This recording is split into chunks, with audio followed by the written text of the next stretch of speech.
So, hello and welcome back to another episode of EU4. We have Confronting with Anbennar Fantasy mod as the Chaingraspers, as we are currently pouring down into Risvamprefa, which seems to be some kind of magical assembly place of sorts, like a magical factory, but also with a gateway to another realm as well. Many a thing to explore and study. What just disappeared here? Something just disappeared here. I don't know what. Oh, there we go. Yes, soft rock. Lovely. Did a singular cold thing disappear? No, right? That still is a thing. Oh. Whoop. And then you can't just go back. God damn it. They were too fast. Did they really just do that so quickly? God damn. Alright, we're gonna do this, of course. I quickly want to deal with this loan before I'm gonna go for the last adventure here.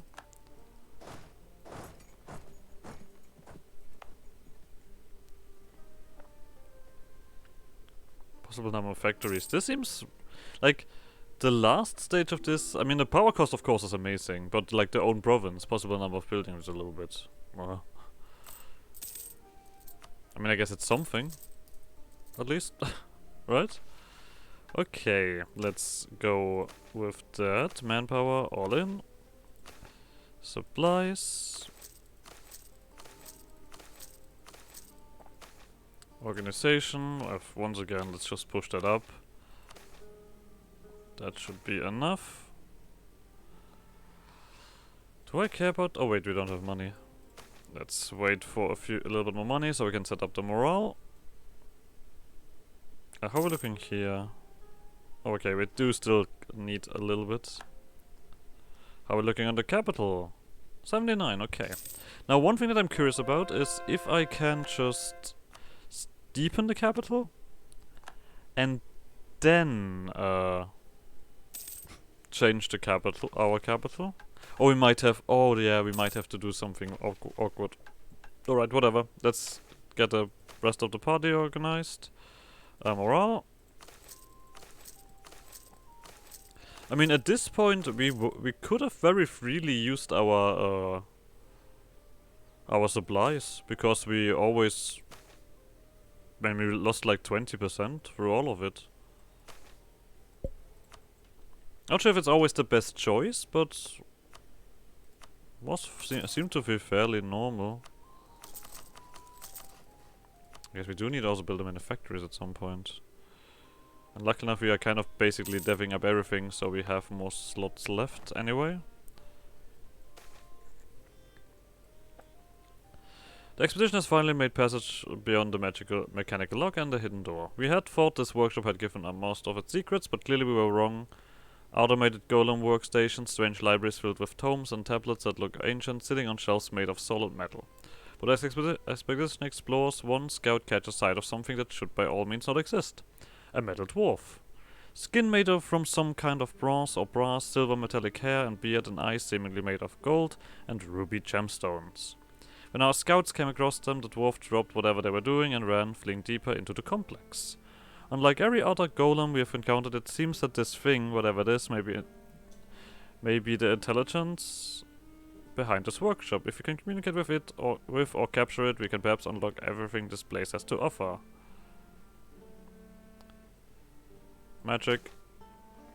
It took half an hour of Haversad's coordination and false leads, but eventually we managed to find a dwarf working over some anvil. By the time a team reached him, he had finished what seemed to be another example of master runecraft. Again, when we approached, it made some sort of noise in highly integrated dwarfish and resumed running, this time into a droning chamber. A member of the expedition, after a few moments of rough translation, says the speech roughly equates to, "You won't put me back in that vault, I'll kill you all first." Oh, that's positive. Considering the number of lethal dangers we have encountered simply by accident, it shouldn't have to be stated that leaving this thing or to their device is unwise. After it. Oh, we're chasing a dwarven robot. That's what we're doing. And we're upgrading roads.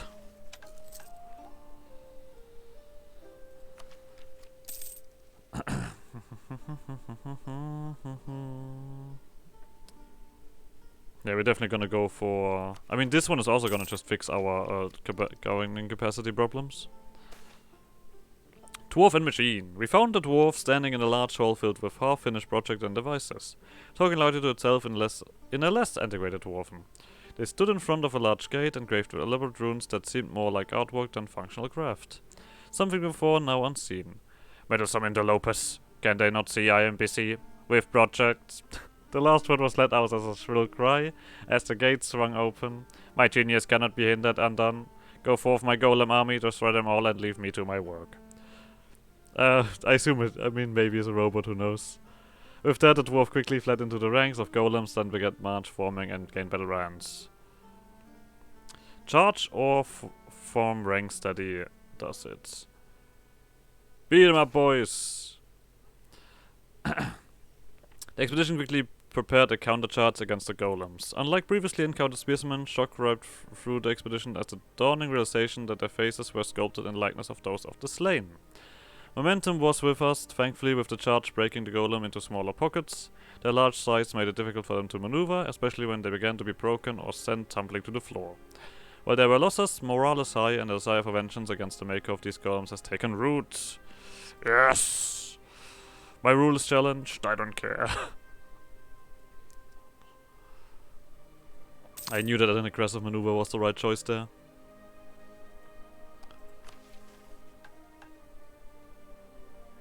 Where was that? There was one thing... Okay, seems like we have not... Oh yeah, we have not done a mage tower here yet. Don't worry. The chase! Alright. We heard our target before we saw him, the sound of steel against stone repeatedly echoing down the hallway. Then we catch peaks of it as we round the corner. We're faster than it, but just barely, and like us, it will not tire. The expedition as it stands cannot hope to catch and fight this thing at the same time. There's only one thing to be done. Someone must be sent ahead to keep an eye on it, while the expedition covers the rear. Magic!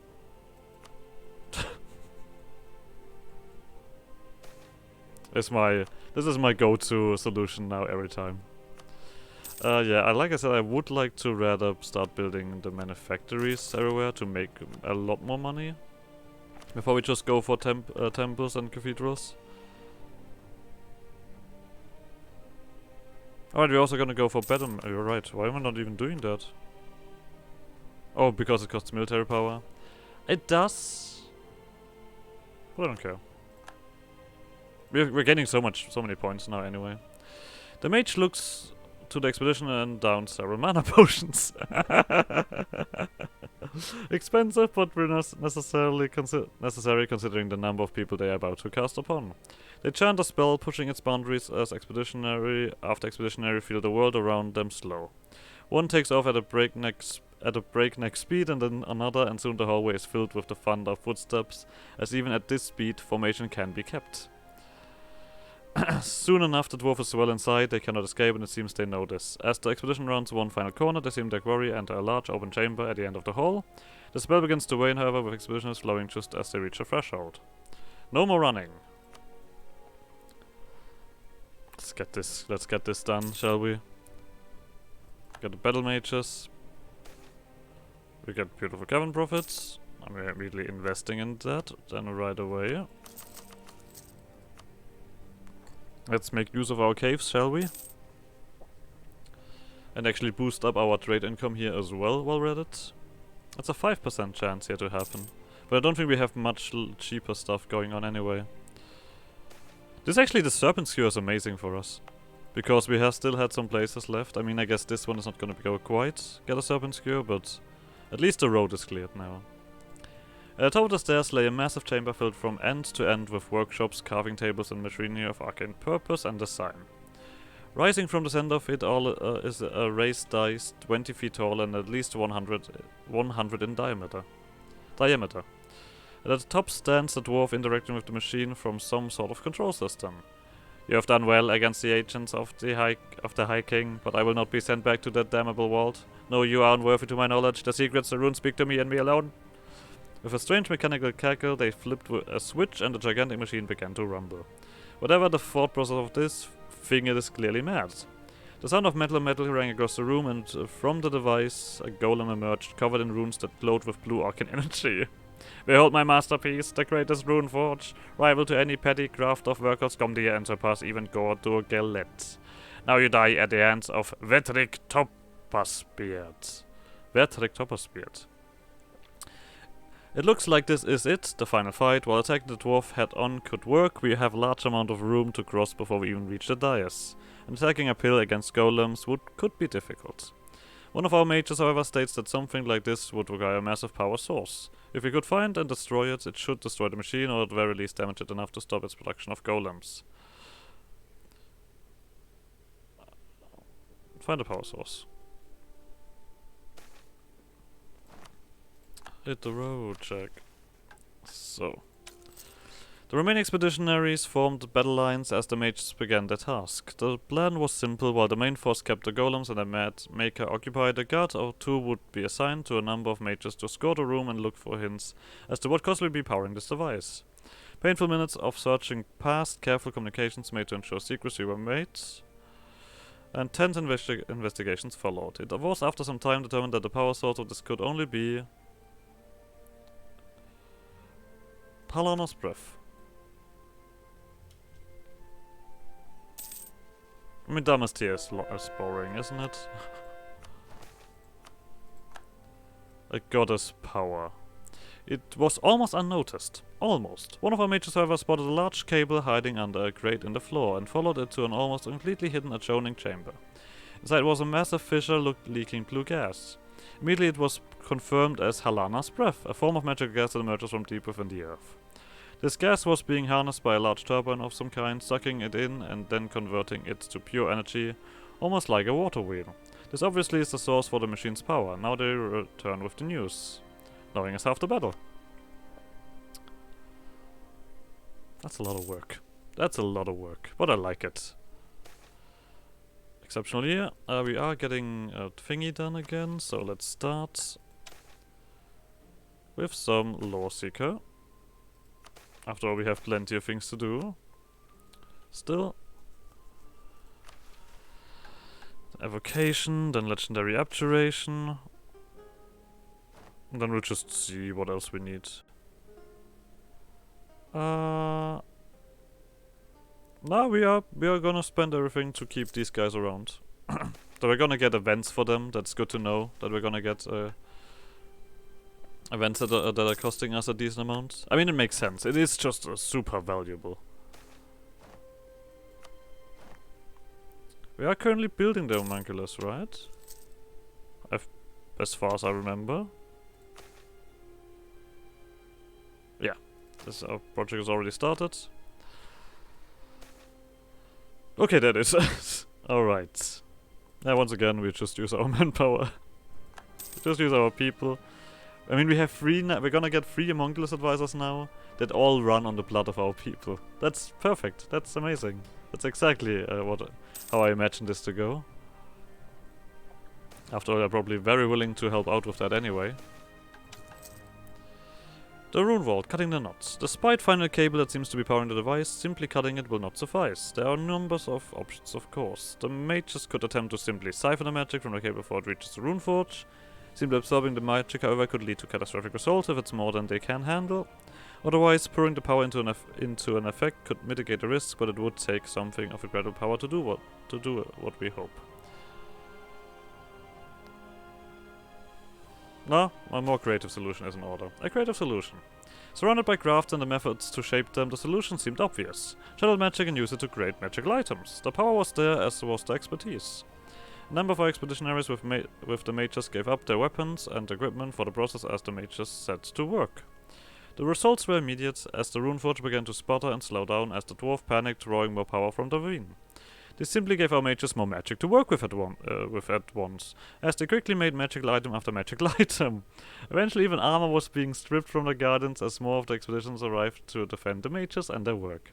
Then the magic stopped, as an explosion was heard from the chamber that led to the ravine. Whatever occurred there, the flow of energy to the runeforge had ceased. For now, many donned their newly enchanted armor and rejoined the fight. For the moment, they will aid in crushing the rest of the golems and be sold off later as part of expeditionary divisions of loot. Okay. I just like that concept of like... Alright guys, pump it into this armor. The last stand. A few expeditionaries and mages finally make it to the top of the dais, breaking through the thinning line of golems as the thinning thing that calls itself Vetetic Topazbeard look on in gathering panic. No, my runeforge, my precious runeforge, you Luddites, you have destroyed a century's worth of innovations. Oh, sorry, this is a robot, right? I refuse to lose, especially like this. In a clear panic, it steps away from the control system for the runeforge. Not one step closer. I'll kill you all. They pull some sort of device from a pouch on their side. This device is a bomb. It contains a toxic gas that will melt your flesh. My form is indestructible. It needs no air and can suffer not from this effect, but you very much are not. It is impossible to say if it is bluffing or not, but they have been backed into a corner. We could perhaps banish it, taking it and the bomb to another plane, or simply destroying it before it can detonate the bomb, which is admittedly a riskier option. Regardless, the first of our expeditionaries steps forward and says,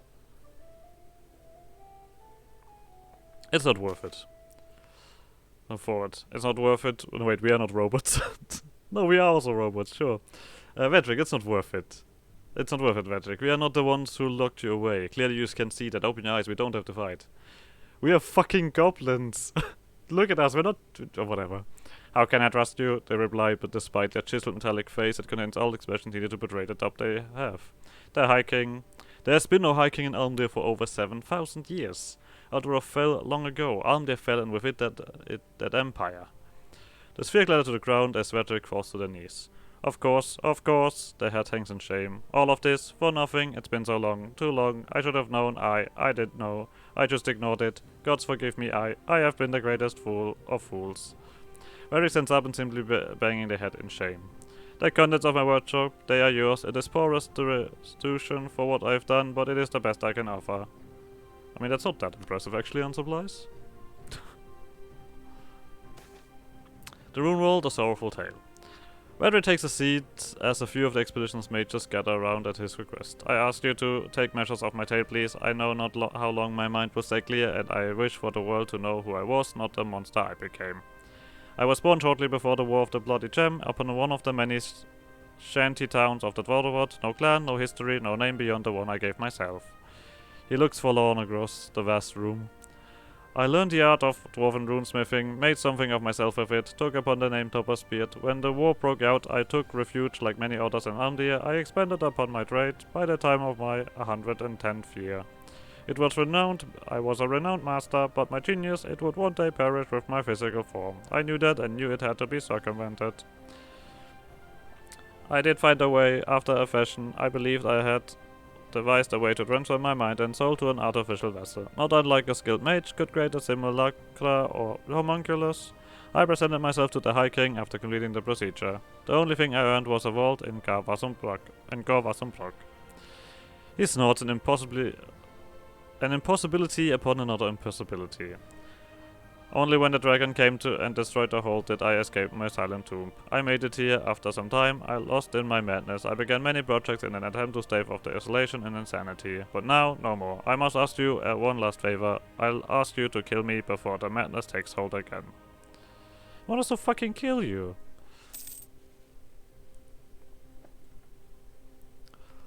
That's a bit sad. I think this guy is pretty cool. I want him around. Yes, they say no hesitation, a voice that grows very. By the way, I assume he's not sounding like a robot, but now I'm committed. I am resolved. I discovered long ago that while I may contain Vedrick Topazbeard's mind, his soul, if I ever truly possessed it, has long since passed. Without it, I will inevitably degrade once again to madness. I cannot be killed by normal means. The construction of my form was designed to withstand the worst outward of old could put forth. It will not share the process in which to make another like me. It is a secret that should die with me. They stand taking a long metal fork that seems to contain some kind of black mineral that many of the mages find unnerving. Black Damastia. Ah, see, I know stuff about this setting. And that's probably now completely wrong. I also foolishly made it so I could not terminate myself. Take this, stab it into the back of my neck. It will burn out the magic and destroy itself in the process. It is unnatural thing like myself. I will speak not of what it is another thing that will die with me. So maybe it's something different. One of the non-mages among the expedition agrees to do the deed. It is quick and hopefully painless as the fork sinks through the metal skin as if it was not there. The construct collapses to the ground, the magic animating its body, and mind consumed by the fork, which crumbles to dust afterwards. The mood is somber and the last mind of an ancient age gone. Well, I clearly did need not as many stats, I have to say. The workshop lay silent, the arcane machines and rune crafts of Verdrick Topperspirit left abandoned. The one might have understood the operations is gone, taking his knowledge to the grave for better or worse. Still, many of Chaingrasper's greatest mages will clamor for the opportunity to study operations and enchantments. Before his passing, Verdrick revealed the locations of many of his notes, alongside other fragments of knowledge he had recovered from the ancient ruins of Altvardoth. Unfortunately, he admitted that many were coded in a cipher that he did not remember, though he had a few keys that would perhaps aid in doing so. The few partially decoded ones so far suggest evidence for two theorems, avenues of research that many had long since considered impossible. Though it may take many decades, perhaps even centuries, to replicate the wonders found in this workshop, that should not prevent us from getting started. So expedition ends, we get a little bit of loot. Far more importantly, we can upgrade this to its last stage. I just throw people at it. We can do another Lore Seeker. Can we? No, probably not. Yeah, still on cooldown. Alright, then we have to... So we are out of this thingy again. That was pretty cool. And I assume that every single of these these special expeditions has like these unique events. I mean, to be honest, this sounds like a full-on D&D adventure. I mean, I guess this also was the intention anyway. But here we go. You're done. We get a power cost reduction across the board. Lovely. My voice is now a little bit raspy after I am not very good at constantly talking. Like that, at least. As I have problems with my lungs, but that was nice.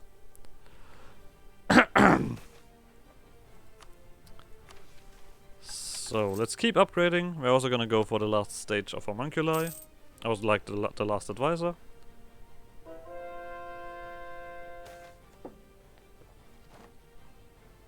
Level 5, okay.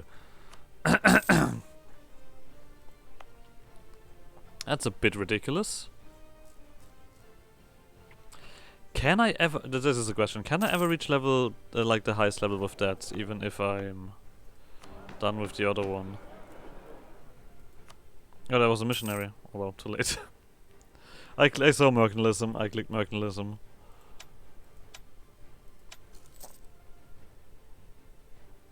Right, military support. Take sides, ignore corruption.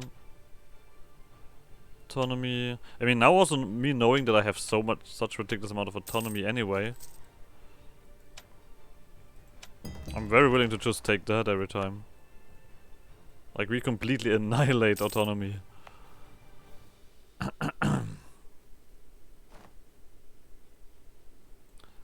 There's that again. Keep checking if we can do another Lore Seeker. Yep, lovely. That always will be a decent point spending. Ah, see, we're getting other events as well. Nearly done with that.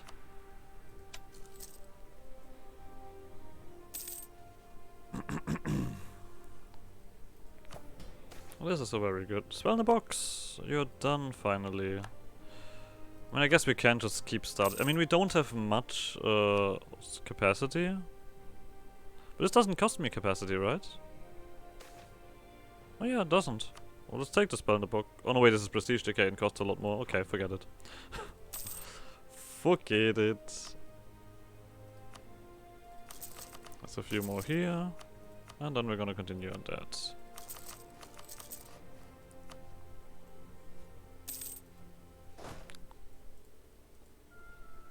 How long is this still? Okay, this still takes a while. Why is there a fucking soldier's household here? A regimental camp.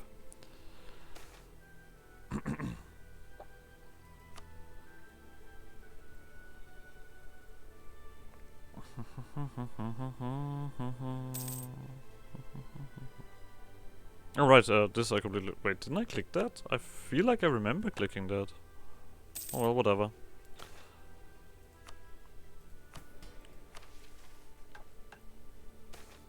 So. I mean, it makes no sense to do the other one. Okay.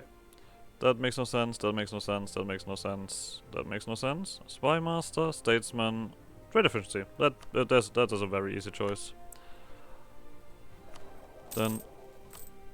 And now we gain... Oh, that is quite something.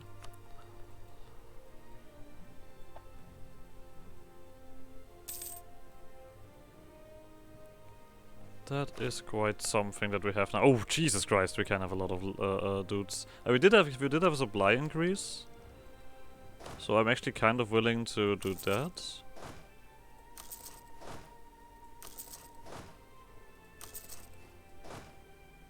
Just so that we are tough enough. So.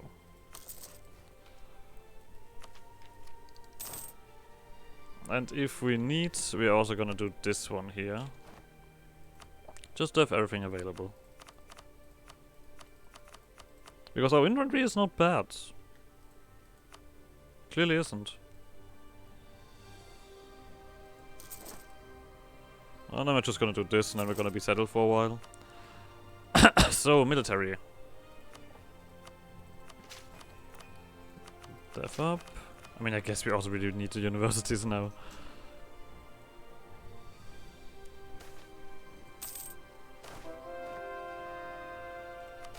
Sure, magic related. Just calm down, everybody at once.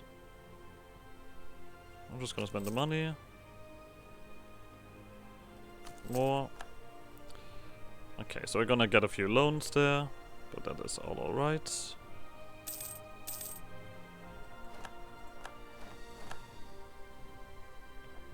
Divination probably is not. Oh, we only need 50 more anyway. That's not worth a law seeker.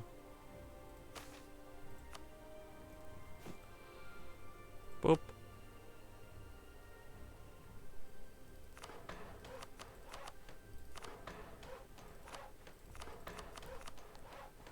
Okay. Alright, here also of course has Mithril, but of course it will switch over to coal at some point, but that's also then basically just better. Right? You don't need to stand at that entrance. You can also look for a hold to stand in. We have plenty of holds now, of course. That can be used. At least our roads are cleaning up. Yeah, look at that. Institution spread is ridiculous. That also really cleans up our stuff here. Yep, that is actually nearly done.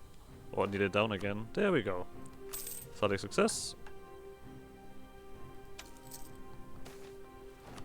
Lovely.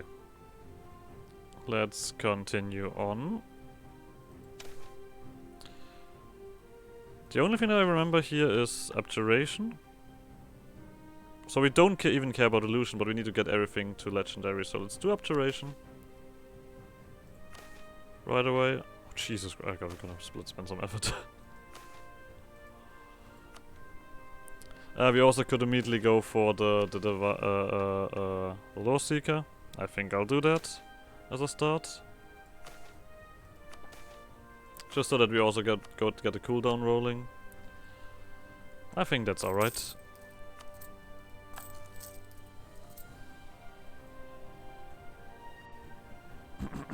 We should have plenty of... Yeah, there's a lot of... Oh no, actually there's not that many manufactories that are currently building. Admin.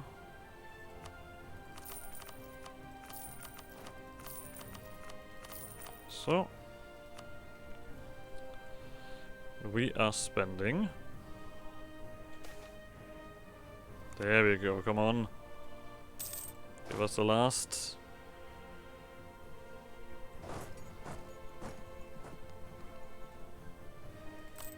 That's not a loan. Luckily we are very fast in getting rid of all of these loans.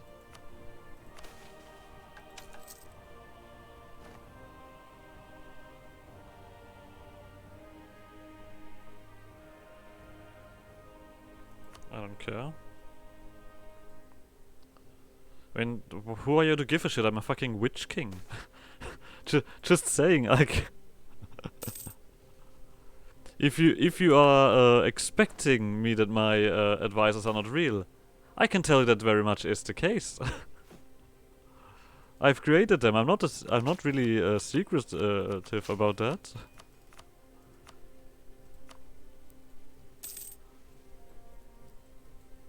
I'm not hiding it. Very simple. And I'm very proud of them. Look at them go. We should have actually very low... I mean, I guess there's still plenty of years of separatism, actually. So, loans are gone. So you're alright with that. You can keep converting. I mean, you still have a bit to do, but not that crazy. That is all doable. Alright, but it looks like we're also gonna end the episode here again. So like always, like some shenanigans, and I guess see you guys next episode. Bye!